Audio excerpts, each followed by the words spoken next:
जी, आज जो टॉपिक है वो है nervous and sensory functions of the हेक्सापोड्स।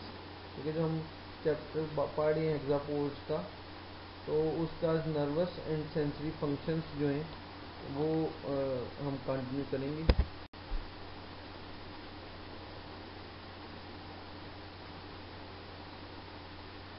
The nervous system of insects is similar to the pattern described for annelids and other arthropods।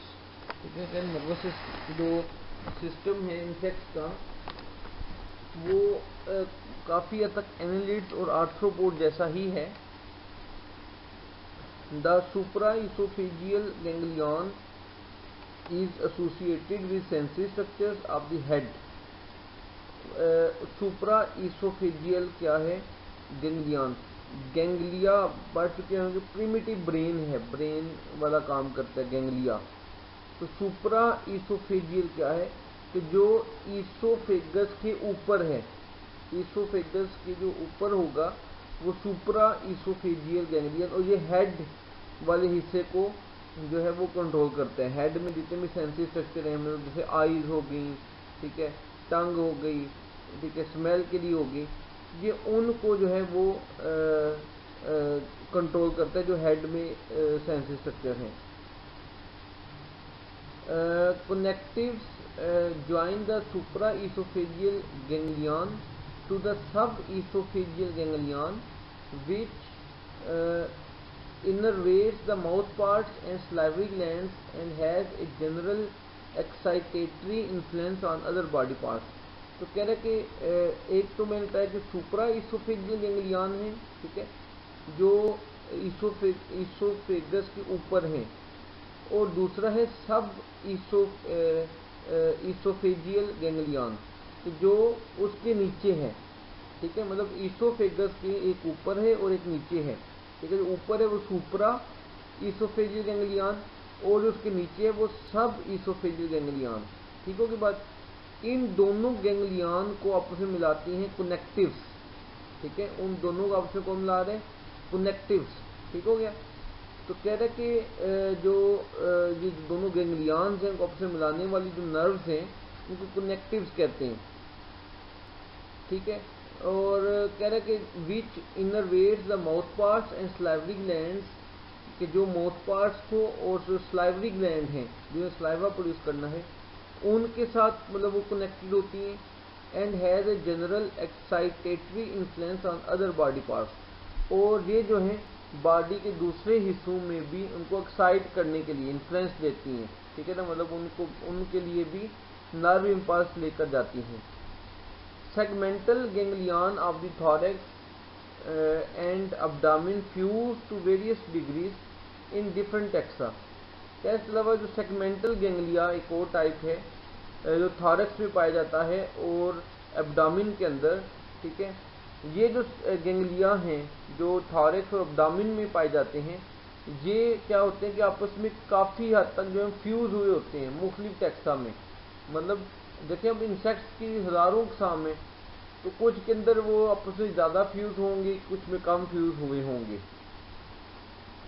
उसके बाद कह रहे कि insects also possess a well developed visceral nervous system that innervates the gut, reproductive organs and heart.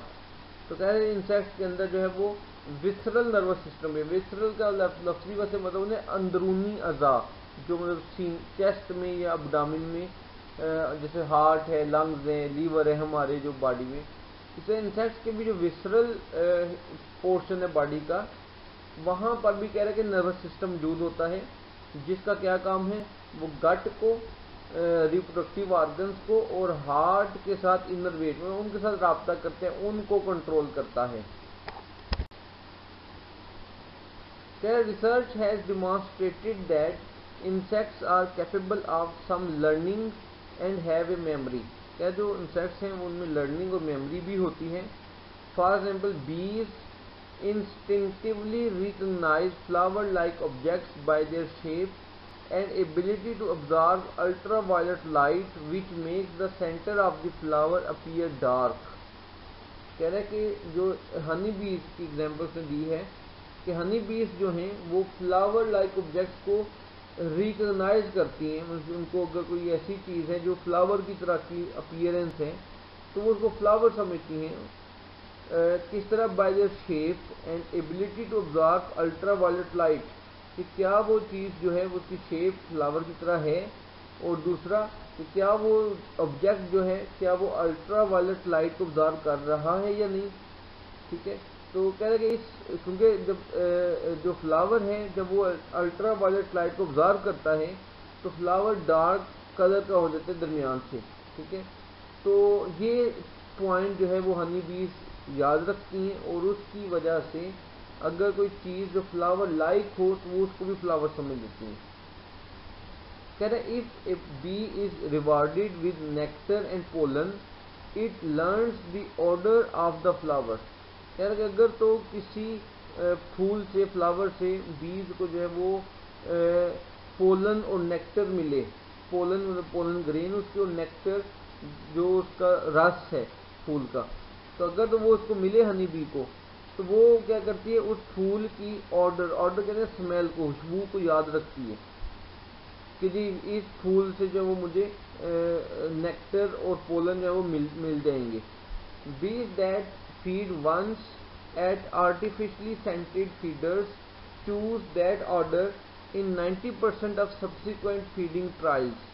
तो कह रहे कि अगर एक्सपेरिमेंटली आप किसी फ्लाई को, हनी बी को कोई आर्टिफिशियली सेंटेड फीड दें, मतलब मसनूई उसके ऊपर कोई खुशबू लगाएं, ठीक है, आर्टिफिशियली सेंटेड कोई फीड दें, तो क्या होगा कि बाद में फिर आप उसके सामने उसको चॉइस दें 4-5 मुख्तलिफ तरह के उसके लिए फ्लावर्स या उसके लिए फीड हो, तो वो 90% केसेस में उससे पहले वाले को ही सिलेक्ट करेगी।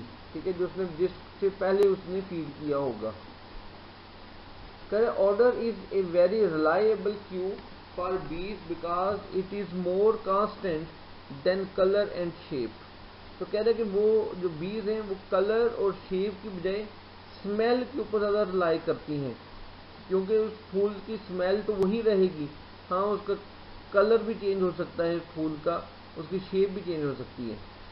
कह रहे कि विंड, रेन एंड हर्बीवोर्स में डैमेज द लेटर, क्योंकि जो कलर और शेप को जो विंड है, बारिश या हर्बीवोर उसको डैमेज कर सकते हैं। मतलब फूल है उसकी आधी पत्तियां जो है वो कोई हर्बीवोर खा जाए, हवा से कुछ पत्तियां गिर जाएं, बारिश से उसका कलर ख़राब हो जाए वगैरह वगैरह, तो मतलब कलर और शेप चेंज हो सकती है लेकिन स्मेल उसकी वही रहेगी।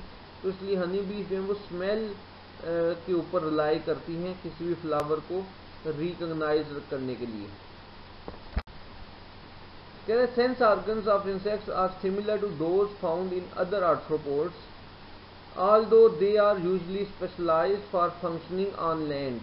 ठीक है, तो कह रहा है कि इसी तरह इंसेक्ट्स के अंदर जो सेंस ऑर्गन्स हैं वो भी उसी तरह ही हैं बाकी सब की तरह। ठीक है, कह रहे कि मैकेनोसेप्टर्स परसीव फिजिकल डिस्प्लेसमेंट।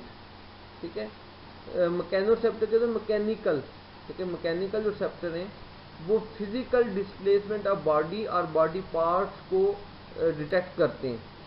ठीक है ना, मतलब मैकेनोसेप्टर होते ही हैं कि जो फिजिकली, मतलब अगर बॉडी को टच करेंगे भी फिजिकल स्टिमुलस है, या मैकेनोसेप्टर्स को चेक करेंगे, पेन है, गर्मी सर्दी है, ठीक है ना, या बॉडी मूव कर रही है, तो इनको डिटेक्ट करते हैं मैकेनोसेप्टर्स।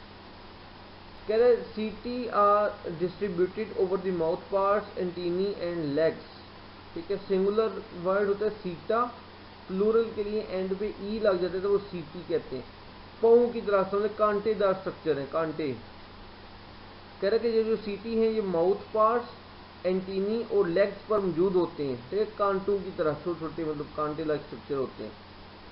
Touch, air movements and vibrations of the substrate can displace सीटी। कह रहा है कि टच से, हवा से या वाइब्रेशन ऑफ सबस्ट्रेट की वजह से जो सीटी हैं अपनी जगह से मूव कर सकते हैं। to stretch receptors at the joints on other parts of the cuticle and on muscles monitor posture and position। कह रहे इसी तरह रिसेप्टर मौजूद होते हैं, स्ट्रेच रिसेप्टर इनका नाम रखा गया। कहाँ मौजूद होते हैं? जॉइंट्स पर, ठीक है, क्यूटिकल के ऊपर, क्यूटिकल समझ जैसे स्किन है इनकी, और मसल्स के ऊपर जो है स्ट्रेस रिसेप्टर होते हैं।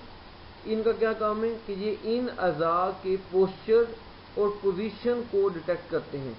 यदि आप उस मसल जो है उसका पोस्चर, उसकी मतलब पोस्चर होता है कि उसका रुख किस साइड पे है और उसकी पोजीशन जो है वो किस साइड पे है, उसको ये डिटेक्ट करते हैं। उसके बाद बात करते हैं इसकी हेयरिंग की, ठीक है, सुनने की सलाहियत। Hearing is the mechano-receptor sense in which airborne pressure waves displace certain receptors। तो कह रहे इसमें भी मैकेनो रिसेप्टर होते हैं। तो होता ये कि जब हवा आती है, एयरबॉर्न जो प्रेशर है, हवा का जो प्रेशर है, उससे जो रिसेप्टर होते हैं सुनने वाले, ठीक है, वो अपनी जगह उनकी चेंज होती है, ठीक है। जब वो जगह चेंज होगी रिसेप्टर की, तो वो अंदर जो है वो उस हिसाब से आवाज़ पैदा होगी। कह रहे all insects can respond to pressure waves with generally distributed CT, other have specialized receptors। कह रहे कि ज़्यादातर जो इंसेक्ट्स हैं वो सुनते भी सीटी के जरिए ही हैं। तो जब प्रेशर वेव आती है तो जो कांटेदार स्ट्रक्चर है सीटी वो अपनी जगह से हटते हैं, ठीक है, जिससे उनको जो आवाज़ की लहरें हैं जितनी शिद्दत से होंगे वो ज़्यादा, उतना ज़्यादा वो मूव करेंगे, ठीक है, तो उससे वो सुनते हैं। कुछ के अंदर जो है वो स्पेशलाइज्ड रिसेप्टर भी होते हैं। For example Johnston's organs are in the base of the antennae of most insects including mosquitoes and midges. तो कह रहे हैं कि एक स्ट्रक्चर है इसको जिसका नाम रखा गया जॉन्स्टन्स ऑर्गन्स। तो ये एंटीनी के बेस पे पाया जाता है, ठीक है। एंटीनी के माउथ पार्ट के ऊपर एक पेयर ऑफ स्ट्रक्चर, एक पेयर है, ठीक है, इसको एंटीनी कहते हैं, सेंसरी स्ट्रक्चर है। तो उस एंटीनी की बेस पर एक स्ट्रक्चर है जॉन्स्टन्स ऑर्गन। लॉन्ग सीटी that vibrate when certain frequencies of sound strike them cover the antennae of these insects. तो कह रहे कि जो सीटी हैं जब वो वाइब्रेट करते हैं, ठीक है, एक ख़ास फ्रिक्वेंसी पर जब आवाज़ उनके साथ टकराती है तो वो कांटे लाइक जो स्ट्रक्चर है सीटी वो वाइब्रेट करने लग जाते हैं। Vibrating CT move the antenna in its socket, stimulating sensory cells।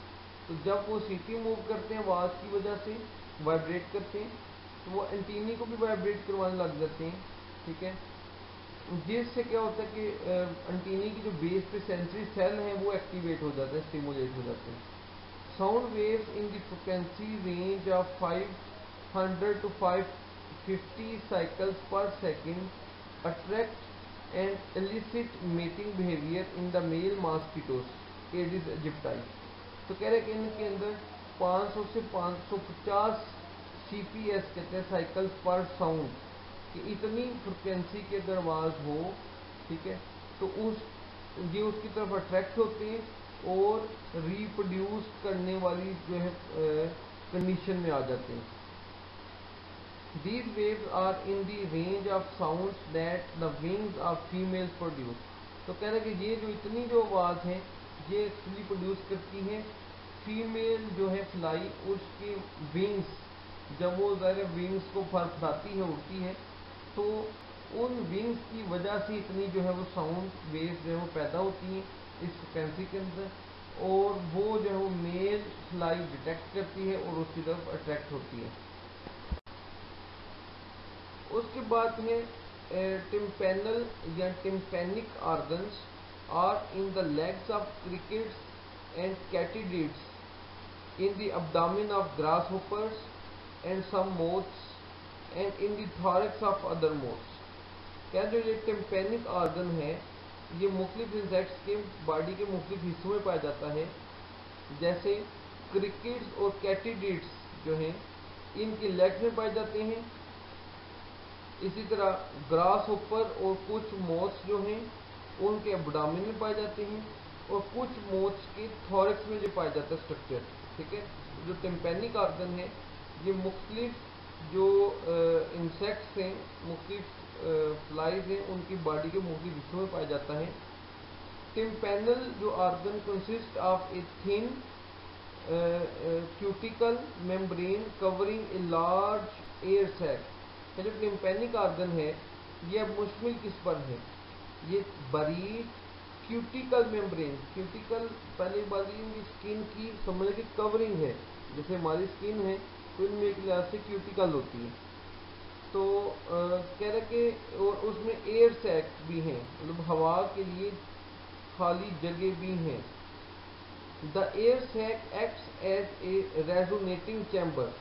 जो एयर सैक है वो एक रेजोनेटिंग चैम्बर, रेजोनेटिंग का मतलब क्या होता है कि हवा समझो कि गूंज पैदा करने वाला, खाली कमरा हो, बड़ा कमरा है खाली हो, तो वहाँ पे आपकी रेजोनेशन ज़्यादा होगी, आवाज़ ज़्यादा गूंजेगी।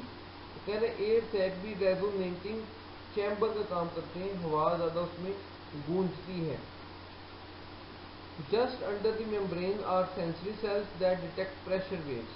क्या जो मेम्ब्रेन होती है टिम्पैनिक आर्गन में, उसके नीचे जो है वो सेंसरी सेल्स हैं, ठीक है, जो प्रेशर वेव्स को डिटेक्ट करते हैं। ग्रास ऊपर का जो tympanal organs can detect sounds in the range of 1000 to 5000 CPS। ठीक है, ये कह रहा है कि जो ग्रास ऊपर में जो टिम्पैनल आर्गन है ये 1000 से 5000 CPS को सुन सकता है, ठीक है, इस फ्रिक्वेंसी की आवाज़ को सुन सकते हैं। जबकि ह्यूमंस, हमारी जो कैपेसिटी है वो तकरीबन 20 से लेके 20,000 CPS तक है, ठीक है, हमारी रेंज है ह्यूमंस की 20 से 20,000 CPS, जबकि ग्रास ऊपर जो है वो 1000 से 50,000 CPS तक ये डिटेक्ट करते साउंड को।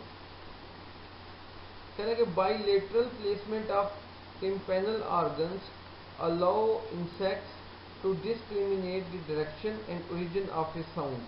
तो कह रहे कि बाइलेटरल, इनकी बॉडी के दोनों साइड पे ये पाए जाते हैं, जैसे हमारे दोनों कान हैं दाएं बाएं, तो इनमें भी दोनों साइड पे होते हैं, तो जिससे क्या होता है कि एक तो ये आवाज़ की डायरेक्शन और आवाज़ कहाँ से पैदा हो रही है ये उसका अंदाज़ा लगा सकते हैं, ठीक है, इजीली।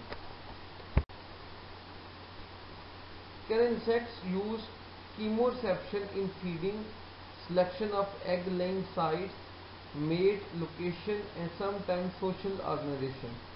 फिर अब बात करते हैं कीमोसेप्शन की, केमिकल को डिटेक्ट करना, ठीक है। तो कह रहे कि जो इंसेक्ट्स हैं वो केमिकल्स को भी डिटेक्ट कर सकते हैं, और जो केमिकल को डिटेक्ट करते हैं वो फीडिंग में केमिकल की बेस पे फीडिंग करते हैं कि एग किस जगह पे देने हैं वो भी केमिकल्स की मदद से, ठीक है। और सोशल जो ऑर्गेनाइजेशन है, ठीक है, मतलब जैसे चींटियाँ हैं या हनी बी हैं, इनमें सोशल ये सोशल इंसेक्ट हैं, इनमें एक क्वीन है, वर्कर्स हैं, ड्रोन्स हैं, ठीक है ना। तो कह रहा है कि ये सारे केमिकल रिसेप्टर्स की वजह से एक दूसरे से कम्युनिकेट करते हैं, मतलब कोई इनमें से केमिकल प्रोड्यूस करता है, दूसरा उस केमिकल को डिटेक्ट करता है और ये उससे रब्ता करते हैं। Chemoreceptors are usually abundant on the mouth parts, antennae, legs, ovipositor and take the form of hair, pegs, pits, plates that have one or more pores leading to internal nerve endings। कह रहे कि ये पाए कहाँ पे जाते हैं कीमोसेप्टर, ये ज़्यादातर के माउथ पार्ट्स के इर्द, एंटीनी में, लेग्स पे, ओविपोजिटर होता है जिस मतलब बॉडी का वो ऑर्गन जहाँ से ये एग रिलीज करते हैं, ठीक है, ओविपोजिटर में। और किस शक्ल में होते हैं कीमोसेप्टर, ये हेयर्स की शक्ल में हो सकते हैं, पैग्स या पिट्स। पैग्स या पिट्स से मुराद है कि मतलब दोनों का मकसद ये कि वहाँ पे बॉडी के ऊपर डिप्रेशन, ठीक है, की शक्ल में। पिट्स का वैसे भी मतलब होता है सुराख या डिप्रेशन, या प्लेट की शक्ल में भी ये कीमोसेप्टर मौजूद हो सकते हैं। Chemicals diffuse through these pores and bind to and excite nerve endings. जो केमिकल्स हैं जो भी हवा के जरिए आते हैं या पानी के जरिए, तो वो केमिकल इनमें जो सुराख होते हैं उन ओपनिंग या पोर्स में दाखिल होते हैं, ठीक है, और वहाँ पे जाके ये नर्व एंडिंग्स के साथ बाइंड करते हैं और उनको एक्साइट कर देते हैं, उनको स्टिमुलेट कर देते हैं, ठीक है। जो केमिकल हैं वो सुराखों में दाखिल होते हैं और वहाँ पे जो नर्व एंडिंग है उनके साथ ये बाइंड होते हैं और उनको स्टिमुलेट कर देते हैं, जिससे नर्व इम्पल्स जो है वो ट्रेवल करती है गैंग्लिया तक।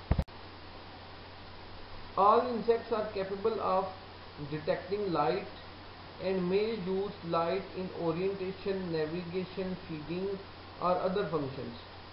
सारे जो इंसेक्ट्स हैं वो लाइट को मतलब डिटेक्ट कर सकते हैं और लाइट को इस्तेमाल करते हुए ये अपनी ओरिएंटेशन, अपनी मतलब सिमत कहते हैं ओरिएंटेशन में अपनी डायरेक्शन, फिर नेविगेशन, कि नेविगेशन से मुराद है कि मतलब अपने घर को याद रखना, ठीक है, अपने घर से जब गए खुराक हासिल करने में वापसी का रास्ता याद रखना, फीडिंग और बाकी फंक्शन भी ये लाइट को डिटेक्ट करने की वजह से कर सकते हैं। Compound eyes are well developed in most adult insects. बहुत से जो इंसेक्ट्स हैं उनमें कंपाउंड आईज होती हैं। They are similar in structure and function to those of other arthropods and recent evidence points to their homology with those of crustaceans। कह रहा है कि ये बाकी आर्थ्रोपोड्स की तरह की ही होती हैं, उनकी जो कंपाउंड आइज हैं, और ये क्रस्टेशियन जो हैं उनके साथ होमोलोगस हैं, मतलब क्रस्टेशियन की आइज के लिहाज से और इनका आइज के लिहाज से तो इंसेस्टर एक ही है, मतलब क्रस्टेशियन में भी और इंसेक्ट्स के अंदर भी आइज जो है वो किसी एक ही एंसेस्टर से बनी है। Compound eyes consist of a few to 28,000 receptors called ommatidia that fuse into a multifaceted eyes.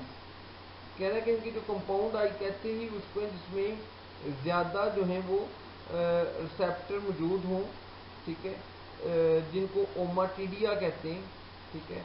और ये जो ओमाटिडिया हैं कह रहे हैं कि ये फ्यू से लेके चंद एक से लेके 28,000 तक हो सकते हैं ओमाटिडिया, और ये ओमाटिडिया जो है फ्यूज होके मल्टीफेसेटेड आई बनाते हैं, ठीक है।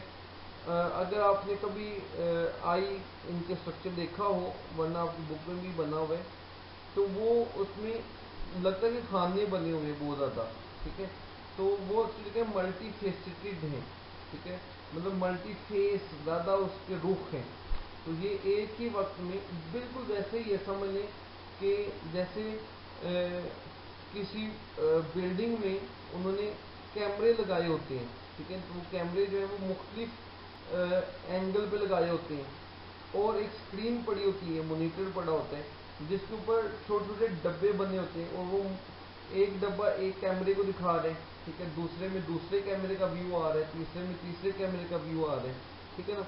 तो इनका भी यही हिसाब है, इनकी भी आई पे समझ कि वो छोटे छोटे खाने बने डब्बे बने हुए हैं और हर एक के अंदर जो मुख्तलिफ व्यू कर रहे हैं। हम ऐसा नहीं कर सकते, हम एक ही व्यू कर रहे हैं, लेकिन ये मल्टीपल व्यू कर सकते हैं, ठीक है, मतलब इनकी आई जो है उसमें समझ छोटे छोटे खानों में डिवाइड होती है, ठीक है, इनका विजन जो है।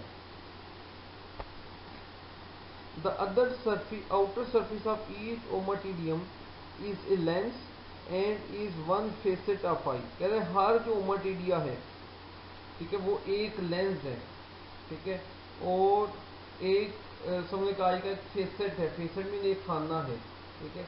इसी वजह से फ्लाइज जो हैं वो एक जगह बैठे हुए भी वो मुख्तलिफ इधर उधर मुख्तलिफ चीज़ों को ऑब्जर्व कर रही होती है एक वक्त में। कह रहा below the lens is a crystalline cone, ठीक है, लेंस के नीचे एक क्रिस्टल की शक्ल का कोन होते हैं, जैसे हमारे अंदर भी रॉड सेल और कोन सेल हैं, तो इनमें कोन है। The lens and the crystalline cone are light gathering structures, ठीक है, जो कोन है वो कलर विजन के लिए होता है, लाइट प्रोटेक्ट करता है। Certain cells of an ommatidium called retinula cells have a special light collecting area called rhabdom. कह रहे कि कुछ इनके जो ओमाटिडियम के सेल्स हैं जिनको रेटिन्यूला सेल्स कहते हैं, उनमें लाइट को कलेक्ट करने की जो जगह है उसको रेबडम कहते हैं। The rhabdom converts light energy into nerve impulse. जो लाइट पड़ती है उनके ऊपर तो उसको वो कन्वर्ट करते हैं नर्व इम्पल्स में। Pigment cells surround the crystalline cone and sometimes the rhabdom and prevent the light that strikes one rhabdom from reflecting into an adjacent ommatidium. कह रहे हैं कि इनके ऊपर पिगमेंट सेल्स भी होते हैं मतलब कवर करने के लिए, ताकि लाइट अगर एक ओमाटिडियम में पड़ रही है तो उससे पड़ के रिफ्लेक्ट होकर दूसरे को ना जाए। हर एक जो लाइट बाहर के सोर्स से ही ले, ठीक है। तो इसलिए पिगमेंट सेल्स होते हैं ताकि वो एक ओमाटिडियम से जो लाइट है वो रिफ्लेक्ट होकर दूसरे की तरफ ना जाए। कह रहे although many insects form an image of sorts, the concept of an image has no real significance for most species. The compound eye is better suited for detecting movement. कह रहा कि आमतौर पर ये इमेज बनना इनके लिए कुछ ज़्यादा इम्पोर्टेंट नहीं है, ये ज़्यादातर सिर्फ मूवमेंट को डिटेक्ट करने के लिए होती हैं आइज इनकी। Movement of A point of light less than 0.1 degree can be detected as light successively strikes adjacent ommatidia। ठीक है, तो कह रहे कि ये जो मूवमेंट है किसी लाइट की, ठीक है, उसको ये डिटेक्ट कर सकते हैं, ठीक है, लेस देन 0.1 डिग्री, ठीक है, उसको भी डिटेक्ट कर सकते हैं। जो ही वो लाइट इनके एक ओमाटिडियम से दूसरे में जाती है, दूसरे से तीसरे में, तो उसकी मूवमेंट को ये डिटेक्ट कर सकते हैं। For this reason, bees are attracted to flowers blowing in the wind and predatory insects select moving prey। इसीलिए कह रहे हैं कि जो हनी बीज हैं वो उस फूल की तरफ ज़्यादा जाएंगी जो हवा से हिल रहा होगा। इसी तरह जो इंसेक्ट्स प्रीडेशन करते हैं, ठीक है, वो भी उस इंसेक्ट की तरफ या प्रे की तरफ जाएंगे, ठीक है, जो कि मूव कर रहा होगा। Compound eyes detect wavelengths of light that the human I can not detect, specially in the ultraviolet end of the spectrum. कहेंगे इनकी जो आईज हैं वो उन वेवलेंथ को भी डिटेक्ट कर सकती हैं जिनको ह्यूमन आई नहीं कर सकती। खास तौर पर जो अल्ट्रावायलेट रेडिएशन हैं, यूवी रेडिएशन है, ठीक है, उनको हम डिटेक्ट नहीं कर सकते लेकिन इंसेक्ट्स कर सकते हैं। In some insects compound eyes also detect polarised light which may be use for navigation and orientation. तो कह रहे इसी तरह इनकी कंपाउंड आई जो है पोलराइज्ड लाइट को भी, ठीक है, जिसकी पोलैरिटी हो, मतलब दो मुख्तलिफ वेवलेंथ की लाइट को ये डिटेक्ट कर सकते हैं, जिसकी मदद से ये अपनी नेविगेशन करते हैं कि जी हमारा रुख किस साइड पे है, कि मशरक की तरफ है, मगरब की तरफ है, किस साइड पे है। फिर इनमें स्ट्रक्चर एक ocelli. Ocelli consist of 500 to 1000 receptor cells beneath a single cuticular lens. कह रहे एक क्यूटिकल जो क्यूटिकल मेम्ब्रेन है, कवरिंग है, तो कह रहे जो क्यूटिकल में एक लेंस होता है, ठीक है, उस लेंस के नीचे 500 से 1000 सेप्टर सेल्स हैं, सेप्टर्स पाए जाते हैं, ठीक है। और ये जो स्ट्रक्चर है ये ओसिलाई कहलाता है। तो मतलब ओसिलाई क्या है कि ओसिलाई 500 से 1000 सेप्टर पर मुश्तमिल होता है, जिसके ऊपर एक क्यूटिकल का बना हुआ लेंस होता है। Ocelli are sensitive to changes in light intensity and may be important in the regulation of daily rhythms. जो ओसिलाई हैं ये सिर्फ लाइट को डिटेक्ट करने के लिए कि बाहर लाइट है या नहीं है, लेकिन ये विजन नहीं कर सकते। मतलब सिर्फ समझाने के लिए आप अपनी आईज को बंद करके, ठीक है, सूरज की तरफ देखें या अंधेरे में फिर आप देखें। अंधेरे कमरे में अगर आप आईज बंद कर लें या सूरज की तरफ देखें तो आपको वाज़ेह पता चल जाएगा कि बाहर रोशनी है या नहीं है, ठीक है। अंधेरे कमरे में आपको रोशनी नज़र नहीं आएगी, मतलब फील नहीं होगी, नज़र तो नहीं आएगी। तो सूरज के सामने जब आप आंखें बंद करेंगे तो आपको बाहर फिर भी रोशनी का एहसास होगा, ठीक है। तो हालांकि हमारा ज़रा जो आंखों के ऊपर जो पपोटे हैं ये हमारे ज़्यादा ठीक होते हैं, इनमें बारीक हैं, तो ये ज़्यादा बेहतर लाइट को डिटेक्ट कर सकते हैं कि बाहर रोशनी है या नहीं है। बस तो ओसीलाई इमेज नहीं बना सकते, ओसीलाई सिर्फ लाइट की मौजूदगी या लाइट गैर मौजूद है उसको बस डिटेक्ट कर सकते हैं।